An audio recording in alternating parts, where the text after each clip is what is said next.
brought me to tears as I was reading the news. I was reading a story about a young boy named Tyshawn Lee, a name that people won't be familiar with, not a name that spread all across the nation instantly. Tyshawn Lee was a 9-year-old boy living in Chicago. He left his grandmother's house because he wanted to go play basketball in the park, and he was playing basketball by himself in the park. Tyshawn Lee was approached by an adult man who came up to him playfully and grabbed the ball and began playing with him. And then eventually this older adult man lured him away from the park with the promise that he would take him to the store and buy him whatever he wanted. So he followed this adult man into an alleyway, and he was instantly, Tyshawn Lee at 9 years old, shot point blank a few times and murdered. He was murdered. It was gang-related. They were after his father, so this was a gang hit to go after this young boy. Disaster, an absolute sad disaster that brought tears to my eyes because he was only in the 4th grade. You know, unbeknownst to most of this world, this story happened, and the reason that we don't know about it, the reason that there was no wall-to-wall coverage and national sensation about this story by the people who claim to care about the senseless ending of Black lives, is simply because it didn't fit the media narrative. That's it. He was killed by another Black man, so it didn't fit the media narrative to be outraged about this story. Black on Black crime is something that our media tells us that we're not allowed to talk about. Over 93% of Black homicide victims are killed by other Black people. But we are not supposed to be outraged, and we're not told to remember the names of those victims. Because if we begin to focus on that area, something that is causing real harm and devastation to our communities, we might uncover the truth. And the truth is that this is all by Democrat design. Our inner cities are all by Democrat design. Like Chicago, like Baltimore, and like Detroit, they have been run by Democrats for decades. We have been made to believe that the conditions in our cities are normal. We're supposed to turn a blind eye to the corruption, to the crime, to the gangs, and instead focus on what our media deems of more importance.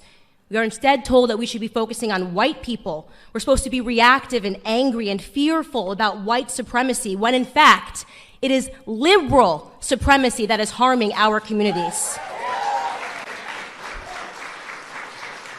I say this all the time. You show me a neighborhood where there are liberal policies that reign supreme, and I will show you a neighborhood where Black Americans are struggling in this country. For decades, we have been disrespected by the Democrats. We have empowered their party, lined the pocket of their politicians, and we have gotten positively nothing in return for our blind allegiance and faithfulness. I've recently begun to immerse myself, as I told you all yesterday, in old videos and interviews of Dr. Martin Luther King Jr.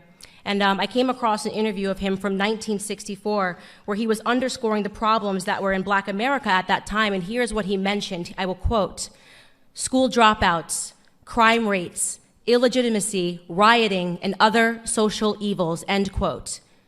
I find that list to be really interesting because he spoke that list 55 years ago. And yet today, across all of those categories, we not only have the exact same problems, but the problems have worsened. How is that possible? How is that possible in a society that has experienced so much social progress that we are seeing a decline in the Black community? The statistics of illegitimacy, crime rates, and illiteracy have worsened since the time of segregation and Jim Crow. In that same interview, Dr. King said something that I thought was timeless. He said, "It is both socially and morally suicidal to continue a pattern of deploring effects while failing to come to grip with its causes." This is reminiscent of Albert Einstein's famed quote, "Insanity is doing the same thing over and over again and expecting different results." While neither of them could have been possibly speaking to the predicament that we are in today, their words are timeless because for the last 6 decades, Black America has found itself in a rhythm of insanity, voting for the same party over and over again and expecting different results. It is, in my opinion, both socially and morally suicidal that we continue this pattern. Democrats have looked at us in the face and they have sold us worthlessness. They have told us that we cannot, that we need more government assistance, more handouts. We handed them power, and in return, they further diminished our sense of pride, the most important thing that we had, our sense of pride. We allowed their governments to victimize us through the expansion of welfare policies. We allowed them, most importantly, to remove the fathers from our homes, removing the backbone of our families. They knew, the Democrats knew, that without stable households, our children would pursue that paternity elsewhere. They knew that our children would run to the streets. They knew that our youth would grow up and begin to mirror themselves after rappers and basketball players rather than men of high intellect and values and more attainable goals.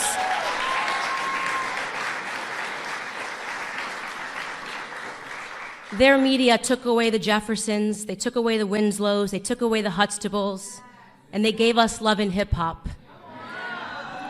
They knew exactly what they were doing. They were resetting our goals. But what they didn't know, what they could have never predicted, was that we might wake up to it one day.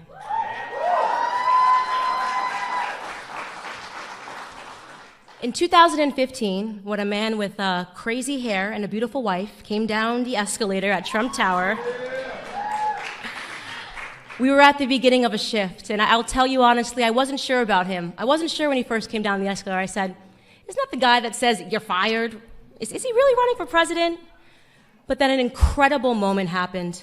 In August of 2016 in Michigan, everything changed for me when that same man did something that I believe will forever be recorded in Black history as a turning point for our community. That Republican candidate got on stage, he boldly looked Black America straight in the face, and he asked us, what do you have to lose? The courage of that moment, the courage for a man to challenge us to look around at our communities and to just acknowledge it, to be real, to be honest with ourselves, to acknowledge the filth of our communities and our inner cities, to acknowledge the state of our broken culture, our broken school system. He forced us to stop accepting excuses. Every single person that is standing in this room stands here because at some point we had the courage to set our pride aside and to realize that for the first time in decades, we had somebody who was telling us the truth. And he just kept on telling it all around the country, dropping bars. Honestly, Trump might be my favorite rapper right now. My favorite moment of his campaign was he said, only Rosie O'Donnell, only Rosie O'Donnell. Only our 45th president, Donald J. Trump, and I'm going to tell you what I love about him. I get that question all the time, Candace. What do you love about Donald Trump? What I love about Donald Trump most is his audacity. The audacity that it took to stand up and look Black America in the eye. The audacity that it takes to call out these crooked Black Democrat politicians that have received billions in aid from our government and effectively stolen it from the struggling cities that they represent. The audacity to call out Elijah Cummings, the audacity to call out Maxine Waters, who lives, by the way, in a $6 million home outside of her own district. President Donald Trump has both the spine and the audacity to save Black America. It takes a lot of guts, and we all know this. When you wake up as a Black American and you realize the truth and you have the courage to speak out about it, the racist leftist media will attack you. CNN is a racist network, in my opinion. I've watched them over the past year sanction the violence of Antifa against Black conservatives. They have referred to all of us last year in the same exact room. CNN referred to all of us as paid puppets. They said we were paid to be in this room because they cannot fathom that we would ever have the courage to stand up and to tell them no more. No more victim narrative, CNN. No more victim narrative, MSNBC. No more telling us that we cannot do something because of the color of our skin. No more fear politics. No more attempts to scare us into voting for you. No more lies, no more half-truths. They attack the one president that has done the absolute most for Black America than any president in American history because they are scared. And I'll tell you what they're scared of. They are scared of no longer being able to control us. They are scared that we are actually waking up to everything that they have done to us. It was Clarence Thomas, Supreme Court Justice Clarence Thomas, in 1991 who warned us against what the Democrats and the media would do to Black people like us. This is what he said, quote, "This is a circus.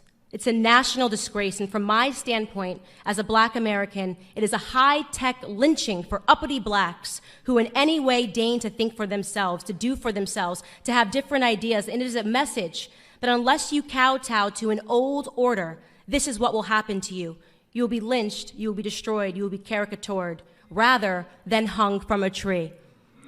How right was Supreme Court Justice Clarence Thomas in the treatment of Black Americans today? It is a national disgrace.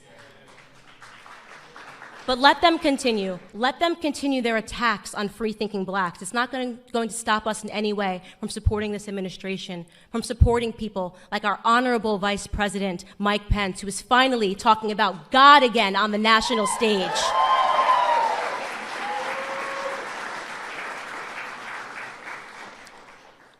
President Trump views us as Americans. And the answer, of course, to that question is that we had absolutely nothing to lose from taking a chance on him, and now we're winning. We want Trump. We want the victor narrative. We want opportunities. We want to be viewed as Americans first and foremost. And you know, I rarely give him credit, but maybe former President Barack Obama said it best in his Harvard Law School paper when he wrote, "The American dream is to be like Donald Trump."